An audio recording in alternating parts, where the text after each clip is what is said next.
여러분 안녕하세요. 오늘은 박수는 늦게 터지고 눈물은 먼저 라는 말이 왜 김호중 콘서트에서 현실이 되는지 그 유독 이상할 만큼 조용한 순간의 정체를 파헤쳐봅니다. 공연장에 불빛이 서서히 가라앉는 순간 사람들은 보통 박수부터 준비한다. 끝났다는 신호를 기다리며 손바닥을 맞댈 타이밍을 계산한다. 그런데 김호중의 콘서트에서는 그 공식이 깨진다. 여긴 이상하다. 아니, 정확히 말하면 이상할 정도로 조용하다. 마지막 음이 허공에서 사라지기도 전에 객석 어딘가에서 먼저 터지는 건 박수가 아니라 삼켜지는 숨이다. 누군가가 울음을 억지로 눌러 담는 소리, 목울대가 떨리며 침을 삼키는 소리, 그리고 그보다 더 조용한 어떤 진동. 박수는 늘 한 박자 늦다. 눈물은 늘 한 박자 빠르다. 왜 하필 김호중의 콘서트에서만 이런 일이 반복되는 걸까? 처음 그 현상을 목격한 사람들은 팬들이 유난이다 라는 말로 정리하려 한다. 하지만 관객석에 앉아보면 안다. 이건 유난이 아니라 구조다.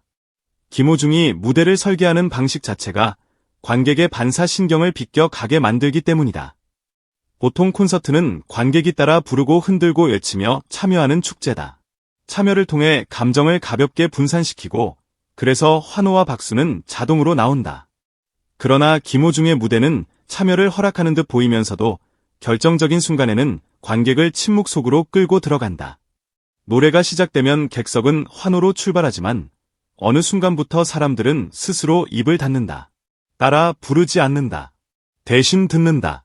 듣는 것도 아니고 버틴다에 가깝다. 감정이 너무 무겁게 내려앉아 목을 조이기 때문이다. 박수를 치려 손을 들었다가도 그 손이 공중에서 멈춘다. 박수보다 먼저 눈물이 떨어지는 이유는 바로 그 지점에서 시작된다. 반응이 늦어질 수밖에 없다. 어디서 박수를 쳐야 맞는지, 언제 환호를 터뜨려야 예의인지 그 타이밍이 계속 흔들린다. 흔들리는 건 관객의 리듬이 아니라 마음이다. 전주가 흐르기 시작하면 객석은 놀랄 만큼 조용해진다. 신기할 정도로 조용하다. 수천 명이 앉아있는데도 마치 한 사람이 숨을 참고 있는 듯한 정적. 그 정적이 김호중 콘서트의 이상함을 만든다. 일반적인 공연에서는 정적이 두렵다.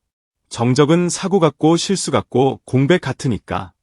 하지만 김호중의 공연에서는 그 정적이 사건이 된다. 정적 자체가 공연의 일부가 되어버린다. 누군가는 그 정적 속에서 자기 인생을 떠올린다. 누군가는 돌아가신 가족을 떠올리고 누군가는 버티고 살아온 시간을 떠올린다. 그리고 그때 눈물이 먼저 나온다. 박수는 감정이 정리된 다음에야 가능하다. 눈물은 정리되기 전에 터진다. 그래서 김호중 콘서트에서는 늘 눈물이 먼저, 박수는 나중이다. 사람들이 자주 이야기하는 선물 상자 에피소드도 이상함을 더한다. 팬들이 보내오는 쌀과 장류, 생선과 고기 상자. 겉으로 보면 웃음이 나올 수도 있다. 요즘 시대에 누가 가수에게 쌀을 보내? 같은 말이 나온다. 그런데 그 안에는 이상할 정도로 무거운 의미가 들어있다. 그것은 단순히 응원이라는 이름의 선물이 아니다. 하루하루의 삶을 건네는 방식이다. 우리는 보통 좋아하는 연예인에게 꽃이나 굿즈를 준다. 하지만 누군가에게 먹을 것을 준다는 건 당신이 오늘도 무사히 살아주길 바란다는 뜻이다. 김호중이 그 의미를 모를 리 없다. 그래서 그는 무대 위에서 팬들을 관객이라고 부르지 않는다. 여기까지 같이 왔다 라는 말을 반복한다. 그 말에는 위계도 거리가 없다. 공연용 수사가 아니라 진짜 시간의 고백이다. 그리고 그 고백이 관객을 또 울린다. 울리니 박수는 늦어진다. 단순한 구조다. 공연이 끝난 뒤의 풍경은 더 이상하다. 보통 가수는 엔딩 인사 후 빠르게 무대 뒤로 사라진다. 하지만 김호중은 바로 떠나지 않는다는 이야기가 꾸준히 회자된다. 무대 뒤편이 분주해질 때도 그는 객석과 로비 곳곳에 남겨진 현수막을 정리하고 접힌 종이에 또박또박 적힌 손편지들을 하나씩 펼쳐 읽는다고 한다. 어떤 문장은 단번에 마음을 붙잡아 휴대폰 메모장에 옮겨진다. 그리고 시간이 지나 다시 무대에 오르기 전 그는 그 문장들을 꺼내 읽으며 스스로를 다잡는다고 전해진다. 화려한 극찬보다 오늘도 무사히 노래해줘서 고맙다라는 한 문장이 더 깊이 남는 이유가 여기에 있다. 그 문장에는 요구도 없다. 다만 존재에 대한 안도와 감사만 있다. 그런데 그 감사가 관객의 마음을 무너뜨린다. 감사는 사람을 울게 한다. 박수는 기뻐서 치는 것이지만 김호중 콘서트에서는 감사와 안도가 먼저 밀려온다. 그래서 울고 그 다음에야 박수가 나온다. 여기까지 들으면 누군가는 말한다. 그럼 그냥 감성 콘서트 아닌가? 아니다. 김호중 콘서트의 이상함은 감성이 아니라 진실의 노출에 가깝다. 한때 대규모 콘서트 투어를 앞두고 체력과 목 상태에 대한 우려가 동시에 제기되던 시기가 있었다. 일정은 촘촘했고 무대는 커졌으며 실수조차 허용되지 않는 환경이 그를 압박했다. 의료진의 관리가 이어지고 고음 파트를 줄이자는 의견도 나왔다. 대부분의 가수라면 안전한 길을 택한다. 완벽하게 다듬어진 소리를 유지하고 흔들림을 숨기고 무대는 프로답게 마무리한다. 그런데 김호중이 택한 것은 가장 안전한 길이 아니라 가장 솔직한 길이었다. 완벽한 소리 대신 있는 그대로의 컨디션으로 팬들 앞에 서겠다는 결정.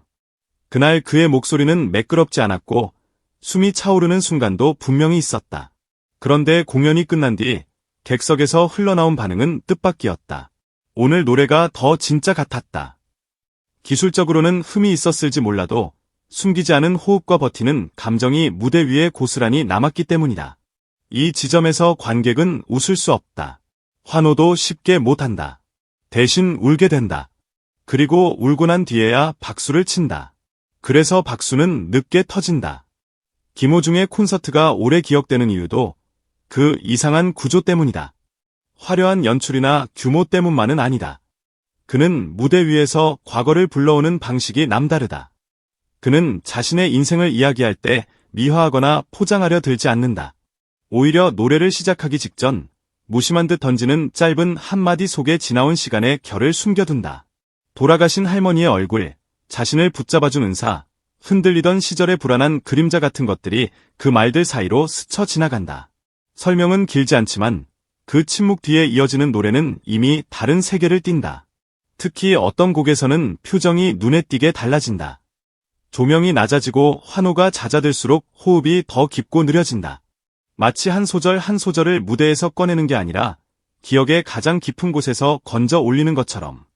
그 순간 무대는 공연장이 아니라 그의 시간들이 겹쳐지는 공간으로 변한다. 노래는 기술이 아니라 고백에 가까워지고 관객은 듣는다기보다 함께 바라보게 된다. 바라보게 되면 사람은 울기 쉽다. 박수는 그 다음이다. 그래서 김호중 콘서트가 유독 이상하다는 말은 사실 칭찬에 가깝다. 이상함은 누가 흉내낼 수 없는 종류의 이상함이기 때문이다. 공연은 원래 흥분을 만들지만 그는 흥분보다 정적을 만든다. 관객은 원래 환호를 하지만 그는 관객이 숨을 삼키게 만든다. 무대는 원래 화려한 현재를 보여주지만 그는 무대 위의 과거와 현재를 동시에 흐르게 만든다. 그 두 시간이 콘서트라는 공간에서 맞물리는 순간 관객은 단순히 즐기는 사람이 아니라 한 사람의 시간을 같이 통과하는 동반자가 된다. 그때 울음은 먼저 흐르고 박수는 뒤늦게 따라온다. 왜냐하면 박수는 잘 봤다의 신호지만 눈물은 나도 살았다의 신호이기 때문이다. 그래서 그는 안다. 시간이 지나 더 큰 무대가 쌓이고 새로운 콘서트가 이어져도 진정한 순간들은 늘 같은 패턴으로 돌아온다는 것을. 박수는 늦게 터지고 눈물은 먼저 흐른다. 그 이상한 순서가 다시 시작되는 곳. 그곳이 바로 김호중의 콘서트다.